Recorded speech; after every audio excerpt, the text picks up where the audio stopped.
We all use Netflix, YouTube, and many services that provide us on-demand video content.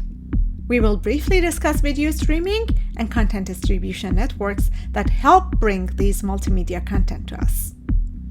Video streaming is basically sending a pre-recorded video file on demand without waiting for full download before playback to the user. It constitutes almost 80% of current internet traffic. During streaming, we can watch a movie, a video clip, a recorded sports or TV event, as soon as we want it, instead of waiting to be downloaded completely before watching. These pre-recorded video files are placed on servers and delivered to users on demand.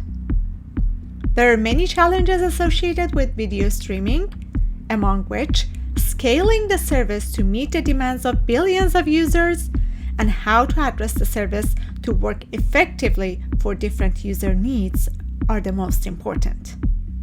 The questions are, what kind of server setup could address such a huge number of users? Can a centralized solution scale? What kind of services and user mobility and connection needs should the provider address? A solution to these problems are provided in a distributed application level infrastructure.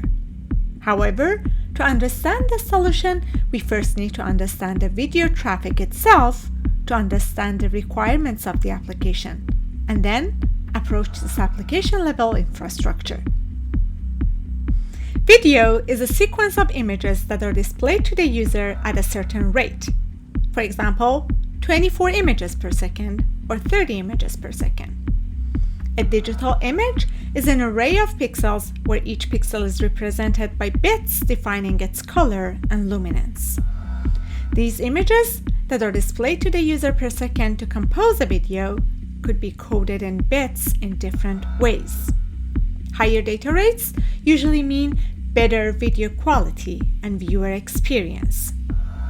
Different techniques are incorporated to reduce the redundancy of information to limit the amount of data needed to display the same video with the same or slightly changed quality.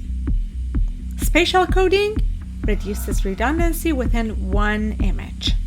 Instead of sending all values of the pixels that have the same color in an image, it finds all of them that have the same color and sends one color value for all, a number of times the same value is repeated. Temporal coding reduces redundancy among consecutive images. Instead of sending all values of the images, it sends differences from one image to the one following it in time. Video could be encoded in constant bitrate, with keeping the encoding parameters constant. It can alternatively happen in variable bitrate, where the rate changes as the spatial or temporal encodings changed. You can check different MPEG standards as popular encoding examples. The important aspect of video streaming for the network is the data it has to send across the network to the user for successful playout. For this, usually a certain throughput is required from the network for streaming. And as the throughput may vary, a way for the streaming service to adapt to the changes. For this purpose, we can use compression to create video files in different versions. Say, for example, 500 kilobits per second, 1 megabit per second, and 4 megabits per second, and switch among the encodings as the network throughput changes for the user.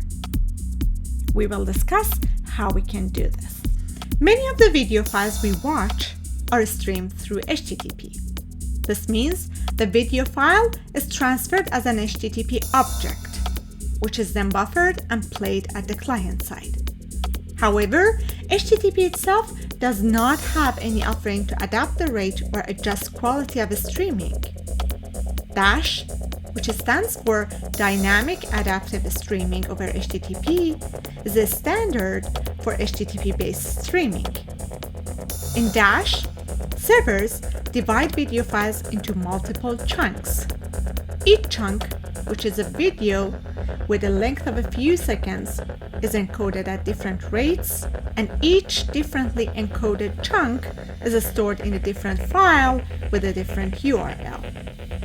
A manifest file that provides the URLs for those different files is also stored at the server with all of the video files. When client wants to stream a video, it first requests the manifest file.